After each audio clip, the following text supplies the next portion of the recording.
Hello and welcome to my YouTube channel. Please subscribe the channel and press the bell icon. কেন্দ্র সরকারের একটি ভীষণ গুরুত্বপূর্ণ card ই শ্রম কার্ড যদি আপনার কাছে থেকে থাকে তাহলে অবশ্যই কিন্তু আপনি মাসে ৩,০০০ টাকা কিন্তু পেতে পারেন এই ই শ্রম কার্ডের মাধ্যমে। সেই বিষয়টা আজকের আমরা এই ভিডিওতে দেখে নেব। তবে ভিডিওটি শুরু করার আগে ছোট্ট একটা অনুরোধ, যদি চ্যানেলে নতুন হয়ে থাকেন প্লিজ চ্যানেলটা সাবস্ক্রাইব করবেন এবং নোটিফিকেশানটা অল করে রাখবেন। চলুন আমরা আজকের এই ভিডিওতে আপডেটটা দেখে নেই। দেখুন, পিএমএসওয়াইএম অর্থাৎ প্রধানমন্ত্রী শ্রমযোগী মানধন যোজনা যে পুরো স্কিমের নাম, সেটার মাধ্যমে কিন্তু কিভাবে ই শ্রম কার্ড থাকলে ব্যক্তিরা মাসে ৩,০০০ টাকা পর্যন্ত পেনশন পেতে পারে সেইটা আমরা আজকের এই ভিডিওতে দেখব। দেখুন, প্রধানমন্ত্রী শ্রমযোগী মানধন হলো একটি সরকারি স্কিম যা অসংগঠিত শ্রমিক অর্থাৎ আনঅর্গানাইজড যারা ওয়ার্কার রয়েছে বার্ধক্য সুরক্ষা এবং সামাজিক সুরক্ষার জন্য কিন্তু তৈরি করা হয়েছে এই স্কিমটা, অর্থাৎ পিএমএসওয়াইএম বা প্রধানমন্ত্রী শ্রমযোগী মানধন যোজনা।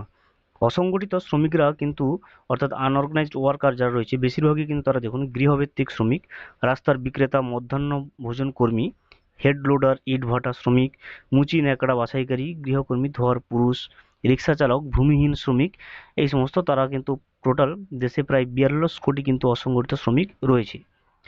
দেখুন, পিএমএসওয়াইএম একটি কিন্তু স্বেচ্ছাসেবী এবং অবদানমূলক পেনশন স্কিম যার অধীনে কিন্তু সুবিধাভোগী ৬০ বছর বয়সে পৌঁছানোর পর প্রতি মাসে কিন্তু ৩,০০০ টাকার ন্যূনতম নিশ্চিত পেনশন কিন্তু পাবেন। যদি সুবিধাভোগী মারা যায় তাহলে কিন্তু সুবিধাভোগীর পত্নী 50% পাওয়ার কিন্তু অধিকার হবেন, অর্থাৎ পারিবারিক পেনশন হিসেবে কেবলমাত্র স্ত্রী কিন্তু এই পেনশনের অংশীদার হতে পারেন, তাও আবার 50%। স্কিমের মেয়াদ পূর্তিতে দেখুন একজন ব্যক্তি মাসিক কিন্তু ৩,০০০ টাকা পাবেন এবং পেনশনের পরিমাণ কিন্তু আর্থিকভাবে তাকে সাহায্যও করতে পারে। এই স্কিমটি অসংগঠিত ক্ষেত্রে শ্রমিকদের জন্য একটা শ্রদ্ধা, যারা দেশের মোট কিন্তু দেশজ উৎপাদনের অর্থাৎ জিডিপির প্রায় 50% কিন্তু অবদান রেখে চলেছে। 18 থেকে 40 বছর বয়সী আবেদনকারীরা 60 বছর বয়স পর্যন্ত না হওয়া পর্যন্ত কিন্তু তাদেরকে 55 টাকা থেকে 200 টাকা পর্যন্ত মাসিক কন্ট্রিবিউশন করে যেতে হবে। একবার আবেদনকারীর বয়স কিন্তু 60 পূর্ণ হলেই তিনি পেনশনের পরিমাণ দাবি করতে পারবেন। প্রতি মাসে কিন্তু দেখুন একটি নির্দিষ্ট পেনশনের পরিমাণ সংশ্লিষ্ট ব্যক্তির পেনশন অ্যাকাউন্টে কিন্তু জমা হবে। দেখুন, যোগ্যতা কী কী লাগবে এই স্কিমের জন্য। আপনাকে অবশ্যই কিন্তু অসংগঠিত শ্রমিকদের অর্থাৎ আনঅর্গানাইজড ওয়ার্কার যে লিস্ট আছে সেখানে পড়তে হবে, তার আন্ডারে আসতে হবে। প্রবেশের বয়স কিন্তু 18 থেকে 40 বছরের মধ্যে হতে হবে। মাসিক আয় কিন্তু 15,০০০ টাকা অথবা তার নিচে হতে হবে। দেখুন, এবং একজন আয়করদাতাও কিন্তু অবশ্যই হতে হবে।